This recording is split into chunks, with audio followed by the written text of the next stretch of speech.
श्रीराम जय राम जय जय राम। अकर्तेपणाने नाम घ्यावे, काही न करणे। आपण काही करीत आहोत किंवा आपल्याला काही करावयाचे आहे असे न वाटणे हाच परमार्थ। पण स्वस्थ बसायला लावणे ही तुरुंगात मोठी शिक्षा समजतात। देहाने मनाने एकसारखी चळवळ करण्याची आपल्याला सवय लागली आहे। देहाला स्वस्थ बसायला लावणे कठीण, मनाला स्वस्थ बसायला लावणे त्यापेक्षा कठीण, आणि देह कर्म करीत असताना मनाला स्वस्थ बसविणे हे अत्यंत कठीण। मनाला खरे म्हटले तर स्वास्थ्य हवे, पण ते मिळवण्याकरिता साधन करणे म्हणजे प्रयत्न करणे जरूर आहे। मनाचे स्वास्थ्य बिघडायला कारणे काय ती पाहू। पहिले आपल्या इच्छेविरुद्ध गोष्ट होणे, दुसरे आपल्या मागच्या बऱ्या वाईट कर्मांची आठवण होणे, आणि तिसरे उद्याची काळजी करणे। जो तो आपल्या इच्छेप्रमाणे व्हावे असे म्हणणार, आणि सर्वजण तुमच्याच इच्छेप्रमाणे कसे वागतील। तुमच्या इच्छेविरुद्ध गोष्टी होणारच।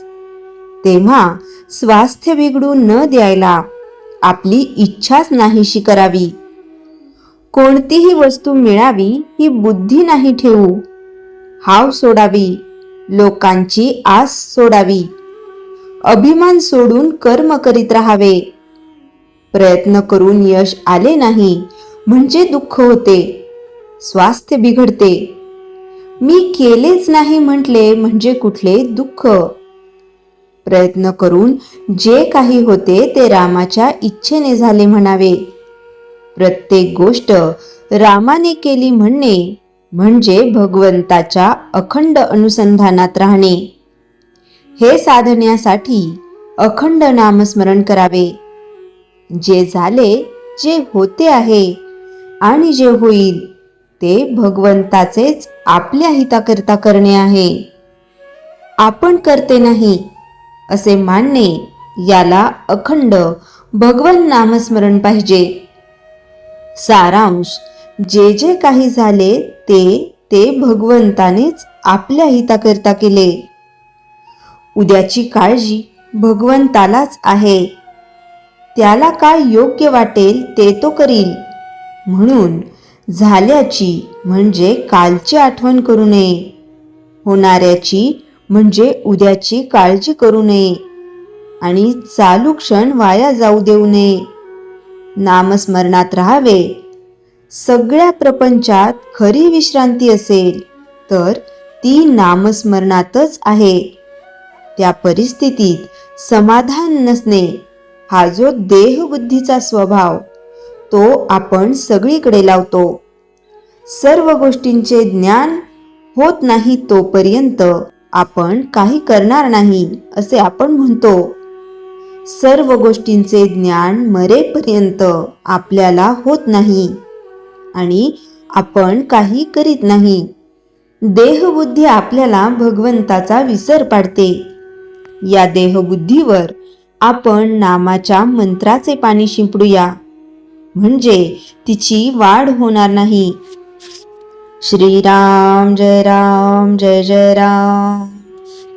चैतन्यवाणी, मन परमेश्वराच्या ठिकाणी स्थिर करावे आणि देहाने प्रपंचाच्या गोष्टी कराव्यात। श्रीराम जय राम जय जय राम। श्रीराम समर्थ। दासबोध, समास 3, दशक 10। विषय काळ, प्रारब्ध आणि पुरुषार्थ। आपण अनेकदा म्हणतो, हे माझ्या नशिबात नव्हतं, काळच वाईट चाललाय। समर्थ रामदास स्वामी विचारतात, खरंच सगळं नशिबावर आहे का?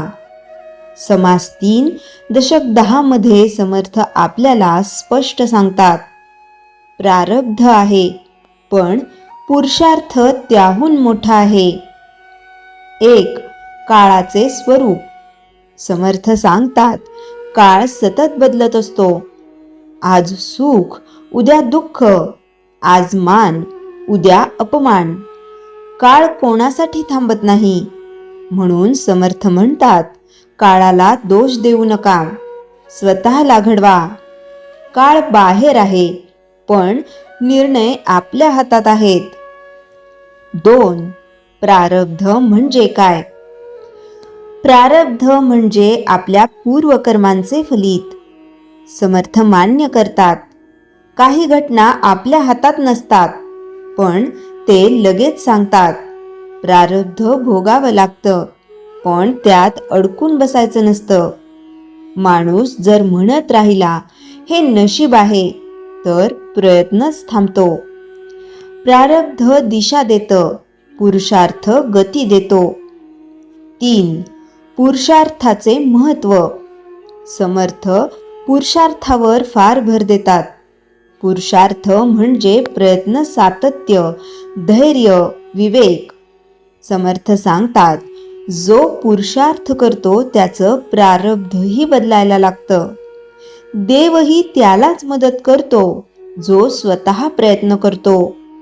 बसून राहणाऱ्याला कृपा नाही, उठून चालणाऱ्याला मार्ग मिळतो. 4. नशीबवादाची घातक सवय. समर्थ नशीबवादावर कठोर टीका करतात. माझं नशीब खराब आहे हा विचार आळस वाढवतो, जबाबदारी टाळतो, आत्मविश्वास कमी करतो. समर्थ म्हणतात, हा विचारच माणसाला कमकुवत बनवतो. नशीब मान्य करा, पण गुलाम होऊ नका. 5. साधकासाठी मार्गदर्शन. समर्थ व्यावहारिक उपाय देतात. जे हातात आहे त्यावर काम करा. अडचण आली की खचू नका. नामस्मरणाने मन मजबूत करा. सतत आत्मपरीक्षण ठेवा. प्रयत्नात सातत्य ठेवा. समर्थ सांगतात, 1 पाऊल तुम्ही टाका, 2 पावलं परमेश्वर टाकतो. 6. आजच्या जीवनातील उपयुक्तता. आज अनेक लोक म्हणतात, नोकरी मिळत नाही, आरोग्य ठीक नाही, संसारात अडचणी आहेत. समर्थ सांगतात, परिस्थिती नाही बदलत, आपली भूमिका बदला. पुरुषार्थ जागा झाला की मार्ग दिसू लागतो. उपसंहार. समाज 3 दशक 10 आपल्याला शिकवतो, प्रारब्ध स्वीकारा, पण त्यावर झोपू नका. पुरुषार्थ करा आणि देवावर विश्वास ठेवा. समर्थांचा अंतिम संदेश. प्रारब्ध भोगायचं, पुरुषार्थ करायचा आणि परमेश्वरावर सोडायचं. श्रीराम समर्थ. श्रीराम जय राम जय जय राम. जयाच्या जनी जन्मनामार्थ झाला, जयाने सदा वासनामात केला. जयाच्या मुखी सर्वदा नाम कीर्ती, नमस्कार तया ब्रह्मचैतन्य मूर्ती. श्रीराम जय राम जय जय राम. जानकी जीवन स्मरण जय जय राम.